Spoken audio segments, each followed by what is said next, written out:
Boa noite, galera do bem. Vocês estão bem? Hoje é terça-feira, dia 17 de março. Estamos aqui para mais uma parte do estudo, né? Hoje nós vamos falar sobre o capítulo 3 do livro de Daniel, a estátua de ouro. Vamos lá? Verso 1. O rei Nabucodonosor fez uma imagem de ouro de 27 metros de altura, 2,70 metros de largura, e a ergueu na planície de Dura, na província da Babilônia. Depois convocou os sátrapas, os prefeitos, os governadores, os conselheiros, os tesoureiros, os juízes, os magistrados e todas as autoridades provinciais para assistirem à dedicação da imagem que mandara erguer. Assim, todos eles, sátrapas, prefeitos, governadores, conselheiros, tesoureiros, juízes, magistrados e todas as autoridades provinciais se reuniram para a dedicação da imagem que o rei Nabucodonosor mandara erguer e ficaram em pé diante dela. Então o arauto proclamou em alta voz: Esta é a ordem que é dada a vocês, ó homens de todas as nações, povos e línguas. Quando ouvirem o som da trombeta, do pífaro, da cítara, da harpa, do saltério, da flauta dupla e de toda espécie de música, prostrem-se em terra e adorem a imagem de ouro que o rei Nabucodonosor ergueu. Quem não se prostrar em terra e não adorá-la será imediatamente atirado numa fornalha em chamas. Por isso, logo que ouviram o som da trombeta, do pífaro, da cítara, da harpa, do saltério e de toda espécie de música, os homens de todas as nações, povos e línguas prostraram-se em terra e adoraram a imagem de ouro que o rei Nabucodonosor mandara erguer. Muito bem, nós vamos até o verso 7, né? É interessante essa continuação, porque no vídeo de sábado, né? No capítulo anterior, capítulo 2, Nabucodonosor havia sonhado com a imagem de ouro. E Daniel disse que ele era a cabeça de ouro. Agora, após a interpretação do sonho, o rei simplesmente manda fazer uma estátua de ouro e chama todo o seu império, todos os povos, como nós lemos aqui, né? Todos os povos, tribos, nações, para adorar a sua imagem. E o que ocorre nessa? Olha aqui para vocês, Bíblia pura, tá? Há quem diga que o Silvio não consegue falar sobre o livro de Daniel, porque o livro de Daniel é muito profundo.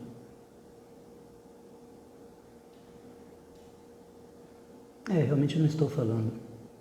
Quem está falando é Deus. Eu apenas leio a passagem e a explico para vocês. Vamos lá? Então, uma imagem muito provavelmente é um símbolo religioso que exige adoração. No verso 2, a gente vê uma lista dos oficiais do império, que a arqueologia já comprovou ser historicamente correta para aquela época.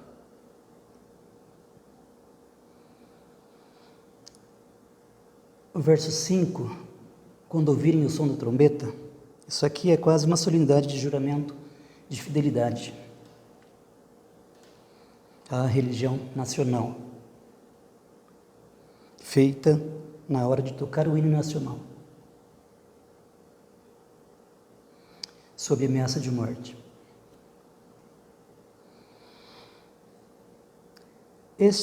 Esta passagem da fornalha de fogo trata única e exclusivamente de ciúmes, de inveja.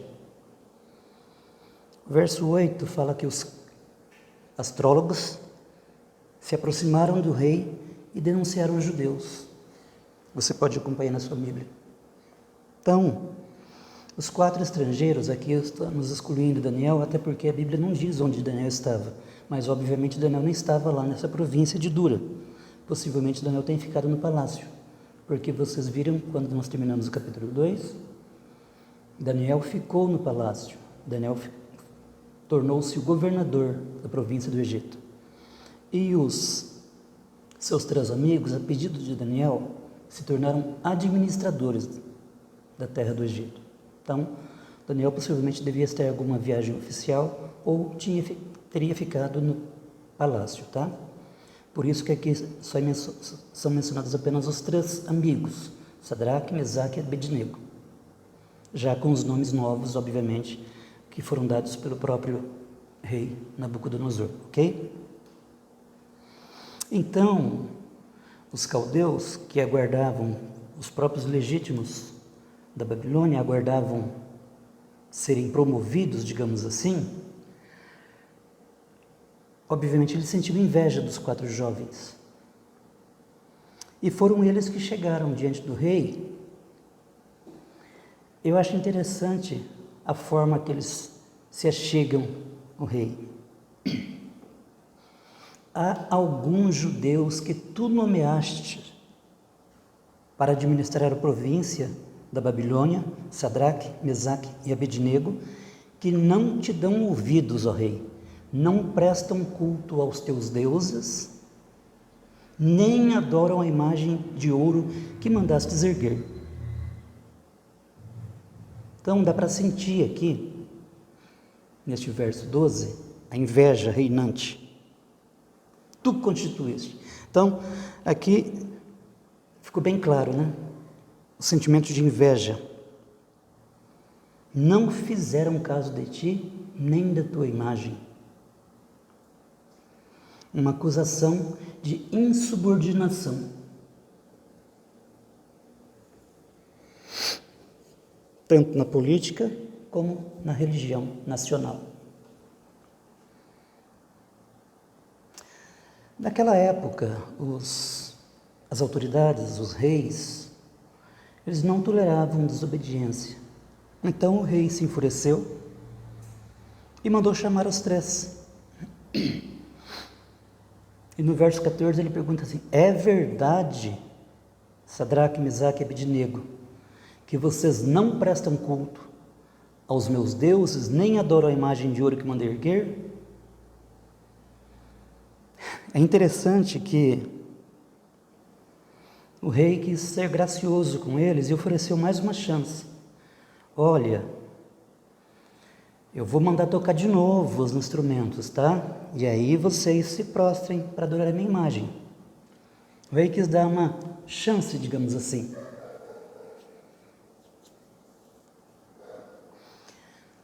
Só que no fim ele acaba gritando, em pleno desafio religioso: quem é o Deus que vos poderá livrar das minhas mãos?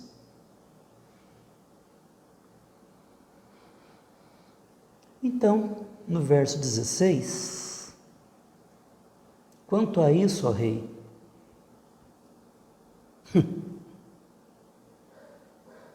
não necessitamos de te dar resposta. Vejam que ousadia. Se formos atirados na fornalha, o Deus a quem prestamos culto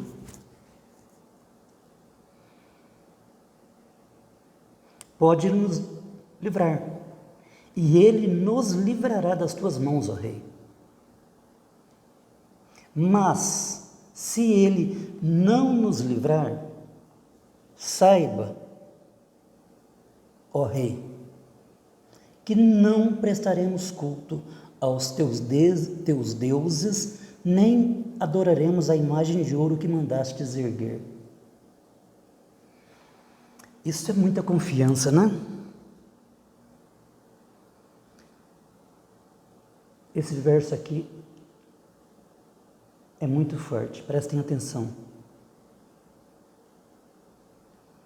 Mas se ele não nos livrar, ó rei, saiba que não prestaremos culto. Se ele não nos livrar, nós vamos morrer.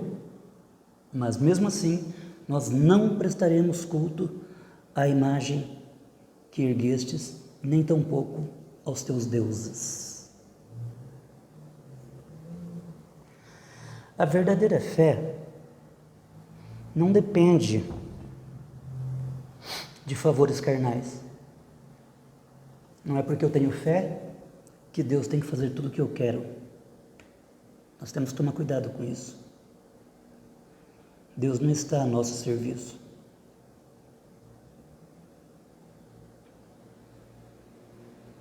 Tá?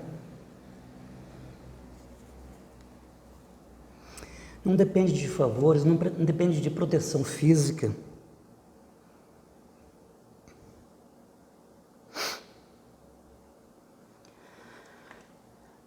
A verdadeira fé significa única e tão somente comunhão com Deus. Agora, tinham dois desafios. O faraó desafiou os 3 jovens. Quem é o Deus que os livrará das minhas mãos? Não temos que te responder sobre isso. Mas o nosso Deus vai nos livrar. E o rei enfureceu-se tanto que a sua feição se mudou. Nabucodonosor ficou tão furioso que o seu semblante mudou. Agora, exatamente, não é mais o Nabucodonosor que está falando. Agora é a própria luz contra as trevas. Os 3 jovens foram lançados na fornalha, amarrados. Foram lançados na fornalha, amarrados. Então, alguém teve que ir lá levá-los, né? Os homens que foram jogados na fornalha, a fornalha estava tão quente, foi aquecida 7 vezes mais. Os homens que foram levados na fornalha morreram com o calor da fornalha. Os 3 jovens caíram na fornalha. O rei olha, diz assim: espera aí, nós não jogamos 3? Sim, rei, nós jogamos 3. Mas eu vejo lá dentro 4.